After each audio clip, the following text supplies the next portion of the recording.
Amigas y amigos televidentes, bienvenidos a otro programa más de Tribuna Nacional. Hoy nos acompaña el profesor Juan López, quien es profesor de Sociología de la Universidad Autónoma de Santo Domingo, UAS, politólogo y articulista de varios periódicos de la República Dominicana.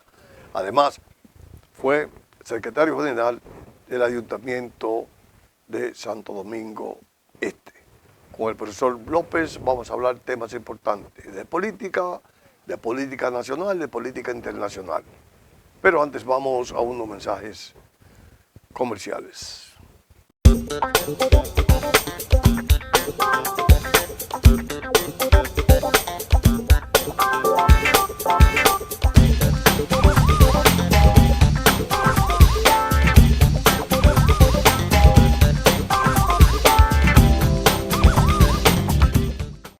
Profesor Juan López, bienvenido a Tribuna Nacional. Gracias por la invitación y aquí siempre, como en mi casa, dispuesto a contestar tus preguntas para informar a tus amigos televidentes. Profesor Juan López, este gobierno, que es el segundo mandato del presidente Luis Abinader, el PRM y partidos aliados, cumple ya los tradicionales 100 días. ¿Cómo usted lo visualiza? Bueno, mira, por tradición, por costumbre política, se tiene por norma que los primeros 100 días de un gobierno, la oposición, tanto de los partidos como de la sociedad civil, reducen su cuestionamiento, esperando a ver por dónde van los derroteros, el camino. Y por eso, en esos primeros 100 días que se da de gracia para que el gobierno actúe sin ningún tipo de presión, sin embargo, cosas increíbles, al interior del gobierno, algunos funcionarios, algunos dirigentes del PRM le han dañado la imagen de los primeros 100 días. Es decir, en estos momentos luce un gobierno cansado, un gobierno viejo, ha querido implementar cosas que en forma errada han sido rechazadas por la población y realmente no hay una imagen positiva de las ejecutorias de estos primeros 100 días. Y quiero ir directamente al grano. El intento que hizo el gobierno por implementar una reforma tributaria, que ellos quisieron llamar modernización de la cuestión del fiscal, sin embargo fue una reforma tributaria que quiso aplicar y era tan fuerte la carga que caería con esa reforma en los hombros del pueblo y más específicamente de los sectores vulnerables y de la clase media, que el rechazo fue unánime y a tal grado que se vio compelido después de depositarlo en el Congreso y que la gente vio los distintos aspectos de la economía que serían afectados y cómo esas tributaciones caerían en los hombros del pueblo y la cantidad de artículos de primera necesidad que subirían automáticamente de precio, y el cuestionamiento fue tan duro que no tuvo otra alternativa que retirar el Congreso e inclusive decir ya no voy a hacer ninguna reforma, porque fue un documento muy infeliz, muy desacertado, tanto en la forma como en su contenido. Pero después de esa derrota política, también tuvo otra. ¿Cuál? ¿Cuántos proyectos quería él implementar? Bueno, el famoso tren desde aquí hasta el aeropuerto ya no tiene recursos. La cuestión de las deudas, ahora mismo se acaban de aprobar más de 460 millones de dólares y hay otro proyecto de 445 millones de dólares. O sea que la política de endeudamiento sigue sin parar, sigue aumentando y no se sabe en qué obras de importancia se van a aplicar. Hemos visto que un paquete de obras que han empezado más de 4 años y no han podido terminarla. Ahí tenemos el Hospital de la Salud, que se empezó y no ha podido, que lo encontró en más de un 80% y no ha podido terminarlo. En Santiago, tanto el teleférico como el metro, como el monorriel, tampoco ha podido terminarlo. El teleférico en Los Alcarrizos, el metro de Los Alcarrizos, tampoco ha podido terminarlo. La transformación de la autopista Las Américas, la autopista Duarte, tampoco ha podido terminarla. O sea, ¿qué ha estado pasando? Inclusive hubo un dineral que el gobierno recibió por adelantado, tanto de Aerodón como de la Falcon Bricks y la minera, la Rosario. Los impuestos de 3 años se lo pagaron por adelantado. Todo ese dineral, ¿qué ha pasado? Más las deudas, las recaudaciones. Bueno, ha aumentado en forma extraordinaria la publicidad, ha aumentado en forma extraordinaria la nómina personal, ha aumentado en forma extraordinaria los sueldos y salarios de sus funcionarios. En fin, que ha habido un despilfarro de los recursos del Estado que le ha impedido ejecutar. Pero también, sí, en ese caso también le ha hecho aumento a los médicos, correcto, ahí voy, a las enfermeras, a los profesores. Sí. Bueno, a los profesores y a los médicos le hará aumento a partir del año que viene, que lo han conseguido. Pero lo que quiero decir, también le ha hecho aumento a la policía y al ejército. Eso en sentido estricto, vamos a reconocer eso. Y que dicho sea de paso, los aumentos a la policía y al ejército lo considero necesario y correcto. Pero en los aumentos que se harán para los médicos a partir del año que viene no se han hecho. Se aprobó un 25%, aumentarlo en 3 partidas. Pero está dentro del presupuesto de este año. Bueno, en 3 partidas. 2 partidas para el año que viene y otra partida para el 2026. O sea, estamos de acuerdo. Entonces, lo que quiero decir es que la cantidad de funcionarios del gobierno que gana violando la ley mucho más que el presidente de la República es increíble. La cantidad de funcionarios que gana por 700,000, 800,000, cantidad de funcionarios que gana 1 millón mensual, 1 millón de pesos mensual, es increíble. Es decir, que ha habido un derroche de los recursos del Estado. Entonces, eso por un lado. Pero por otro lado, la campaña electoral de los miembros, de los funcionarios del actual gobierno ha empezado muy a destiempo. ¿Y qué significa 9 funcionarios del gobierno haciendo campaña electoral?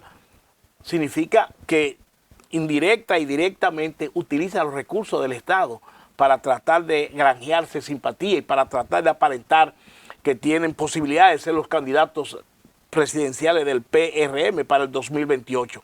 Es decir, desde que él hizo la reunión con los presidenciables para darle rienda suelta, a partir de ahí empezó una campaña alocada de unos 9 funcionarios en el gobierno que no se sabe hasta dónde va a parar. Y eso ha traído como consecuencia que Hipólito Mejía, que es el segundo líder del PRM y el padre de la alcaldesa del Distrito Nacional, ha empezado una serie de contradicciones públicas contra las políticas del gobierno.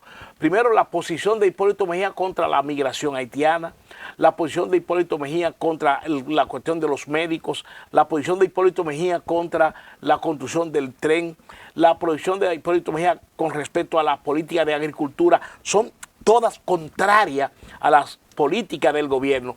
Y eso se debe a su línea política electoral apoyando a Carolina Mejía, que es precandidata presidencial. Eso es Hipólito. Sí. Usted conoce a Hipólito. Sí, no, pero Hipólito tiene incontinencia pero no lo ve así. Verbal. Tiene que verlo. No podemos subestimar la influencia que tiene don Hipólito en el gobierno, la cantidad de ministros que le responden a él, además de que él es el que coordina, dirige el equipo de campaña de Carolina, y él ha dicho a la franca que va a luchar, que está tirado a la calle el medio para promover a su hija como la próxima presidenta de la República. Entonces, lo que él está haciendo, no lo vea como que es producto del estilo chabacano de don Hipólito. No, es un estilo que, aunque la forma, como él lo dice, pero se corresponde con una línea política trazada. Porque la actitud que tiene él frente al caso de la migración de los haitianos y la mano de obra, no es una cosa de chabacanería. La actitud que tiene él frente al caso de los médicos y los maestros, la actitud que tiene él frente a la cuestión del tren, son posiciones que han sido realmente discutidas. Entonces, eso se debe a una discusión de un proyecto presidencial que es el de su hija Carolina Mejía. De manera que no vamos a ver a Hipólito que está diciendo eso como un chiste. No, no es un chiste, es una posición política contraria a la que está ejecutando el gobierno de Abinader. Usted conoce bien a Hipólito. Usted sabe, Hipólito tenía, en el 2020 tenía la presidencia ganada. Sí. Y apareció un día y fue y dijo que alguien dijo que los servicios se llevan los servicios de la casa. La doméstica. La doméstica y comía la comida, la cosa así. Esas son las cosas de Hipólito. Fue uno de los muchos errores que cometió. Las cosas de Hipólito. Correcto. Hipólito es así y hay que quererlo así. Bueno. Pero usted sabe, hablando de nuevo sobre el déficit cuasi fiscal, ¿cómo vamos a resolver ese déficit si no hacemos una reforma? Bueno, el problema es que hay que tomar en cuenta cuáles son los aspectos susceptibles de reformar que no afecte la canasta familiar básica, para que no golpee a la clase media. Porque y para que no esa reforma a había que hacerlo en el 2010. No, bueno, está contemplado. Y no se hizo. Por ley. Ni la hizo Leonel, que tenía que hacerla. Hicieron reforma. Y tampoco la hizo Danilo Medina. Y tampoco lo ha hecho este gobierno. Y hay que hacerla. Hicieron reforma no en la magnitud que se esperaba, pero de que hubo, tanto en el gobierno de Leonel como en el gobierno de Danilo, reformas más o menos mínimas para adecuar sus ejecutorias económicas, no en la proporción y en la magnitud que hubiera sido lo deseado, porque hay que tomar en cuenta una variable, la política. Hay cosas que por política no se aplican. El hecho de que el gobierno actual de Abinader retirara el proyecto de la reforma tributaria es por una decisión política. Sí. O sea, que tomamos que la política, además, tenemos que tomar en cuenta que la paz social que se disfruta en República Dominicana, tú tienes que mantenerla. Y aplicar una reforma que afecte la paz social saldría más cara la sal que el chivo. De manera que hay que tomar en cuenta pero eso. Las obras que necesita el pueblo dominicano y las provincias es con dinero que se hace. Pero hay que buscar el dinero. Y hay que buscarle solución al problema del transporte, al problema de la salud. No. Al problema de la educación. Y es dinero. Tenemos 5 problemas neurálgicos en nuestro país que tienen que ver con la educación, con la salud, con el transporte, con la seguridad ciudadana. Ese subsidio a la electricidad, óyeme, ese subsidio a los combustibles, hay que buscarle solución a eso. Bien. El Estado no puede seguir subsidiando la energía eléctrica a los ricos y a los pobres, y los combustibles a los ricos y a los pobres. Ahora, pero lo que hay que identificar cuáles serían las fuentes de donde se obtendría esos dineros sin afectar, sin provocar que se afecte la paz social. Porque fíjate, la política tiene que tomar en cuenta lo que se necesita hacer sin que produzca perturbaciones sociales. Pero los ricos no quieren pagar impuestos. Bueno, esa es otra los cosa. Pobres no quieren pagar impuestos, ni tampoco la clase media. Los pobres no saben de dónde pagar impuestos. Y la clase media tampoco quiere pagar impuestos. Y entonces, ¿dónde vamos a buscar el dinero para hacer cuál forma? Hay forma. Bueno, eso hay un equipo de economistas y sociólogos que se sienten a escudriñar la situación nacional. Pueden perfectamente presentar propuestas donde el gobierno pueda recaudar sin afectar significativamente a los sectores populares, sin provocar perturbación social. De lo que se trata es que uno tiene que someter una balanza que es, primero, crear disturbio, crear un ambiente de desasosiego, de intranquilidad, que se rompa la paz social, el equilibrio político, social y económico que tenemos, o tenemos que manejarnos de manera tal que se mantenga la macroeconomía, que se mantenga la paz social, que se mantenga la política, e ir haciendo la forma de manera gradual, sin crear disturbio. Yo creo en esa posición. Por eso es que lo que procede es que un equipo de técnicos sociales, economistas y políticos se sienten, hagan un diagnóstico objetivo y ubiquen con precisión las áreas de donde se podría obtener recursos para completar y superar el déficit fiscal. Profesor Juan López, amigos televidentes, vamos a unos mensajes comerciales para luego seguir con esta interesante entrevista con el profesor Juan López, quien es politólogo y profesor de sociología de la Universidad Autónoma de Santo Domingo, UAS.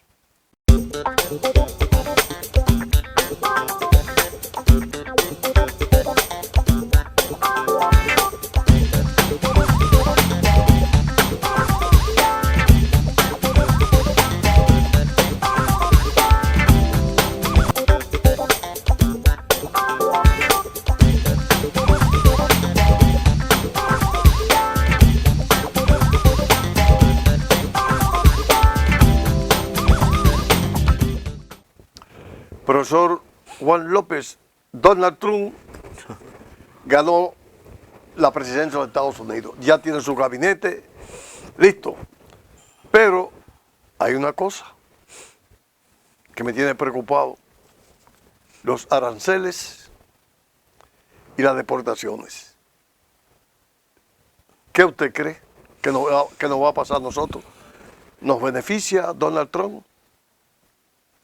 Bueno, mira, la victoria de Donald Trump en los Estados Unidos, la derrota significativa que sufrió el Partido Demócrata, más que Kamala Harris, es el Partido Demócrata quien fue derrotado por los muchos errores.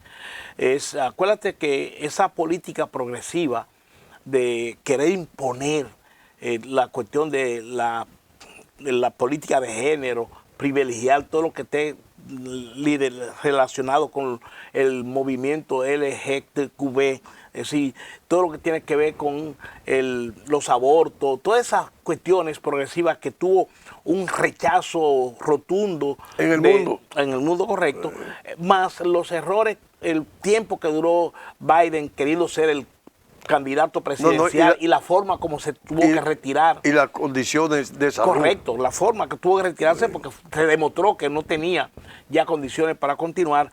Y entonces traer así para unos 3-5 meses hacer la campaña con Kamala Harris, que hasta ese momento estaba postrada muy atrás, no tenía ninguna posibilidad, más las dificultades que tenían el Partido Demócrata en varios estados, produjo una derrota, además de que los aspectos del laissez-faire, los aspectos que se utilizaron contra Donald Trump, en lugar de disminuir su popularidad en los sectores conservadores de los Estados Unidos, le aumentó popularidad, y la forma como él se manejó le permitió tener un triunfo arrollador contra los aspectos de la justicia, contra el Partido Demócrata, contra todas las políticas que se quiso implementar contra él, contra los medios de comunicación que le adversaron, y tuvo un triunfo apabullante.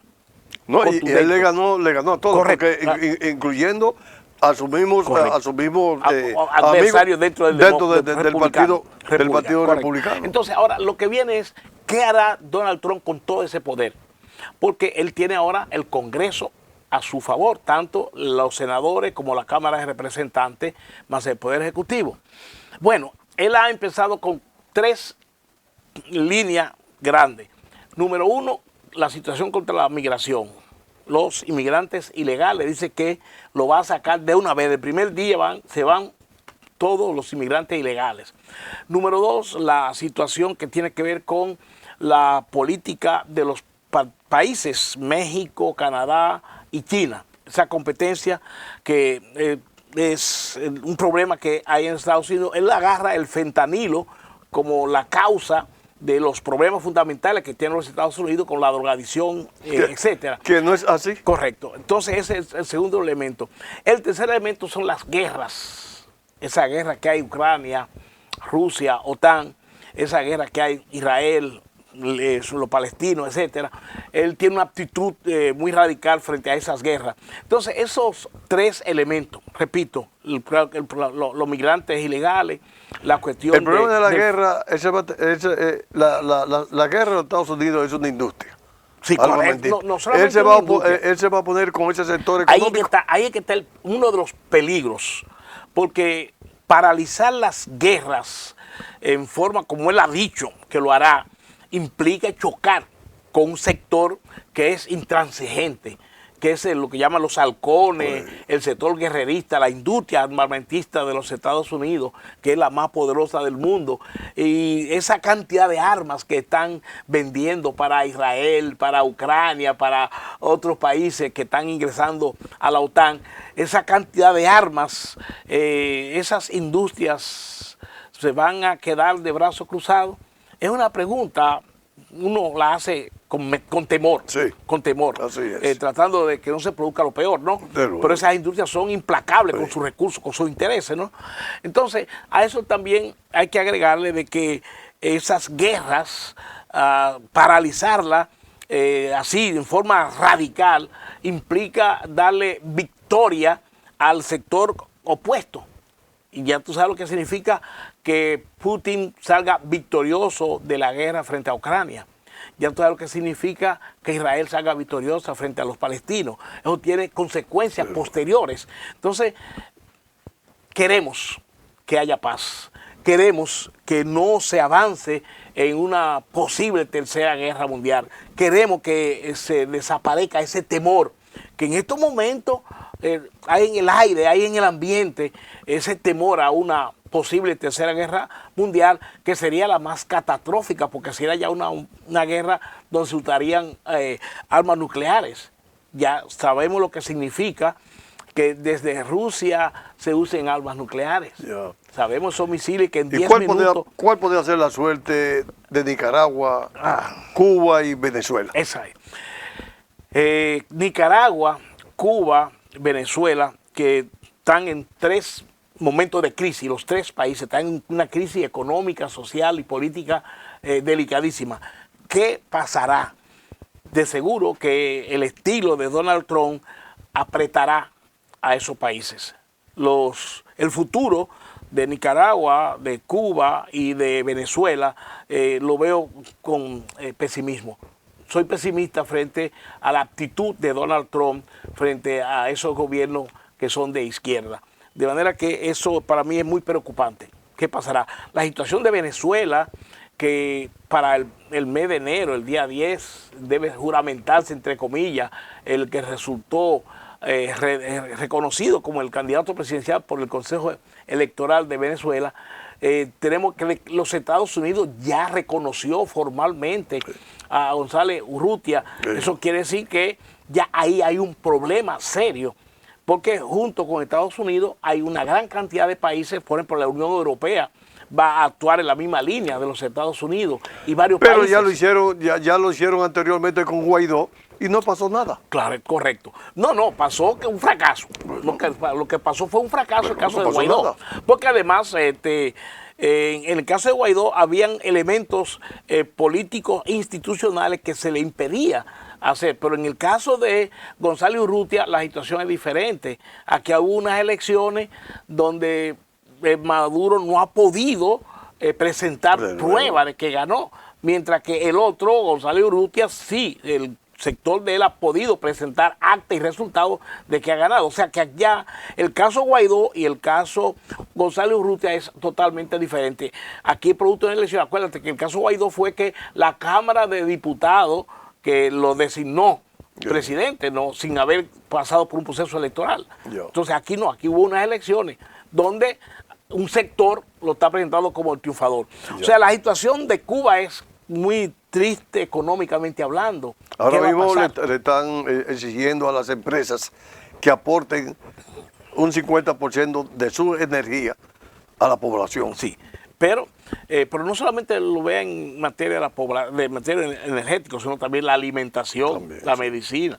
Todos en Cuba está escaseando, la inflación es terrible, Deben de la producción deben de imitar a China, una debiese simbiosis. utilizar De luego, el método de capitalista junto con de el método luego. socialista, que fue lo que hizo China y Vietnam, De luego. que son dos países donde se mantienen elementos del socialismo. En Vietnam y en China en forma exitosa ha sido porque han sabido mezclar los elementos de la producción capitalista con los elementos políticos del socialismo, y eso le ha permitido tener éxito, ¿no?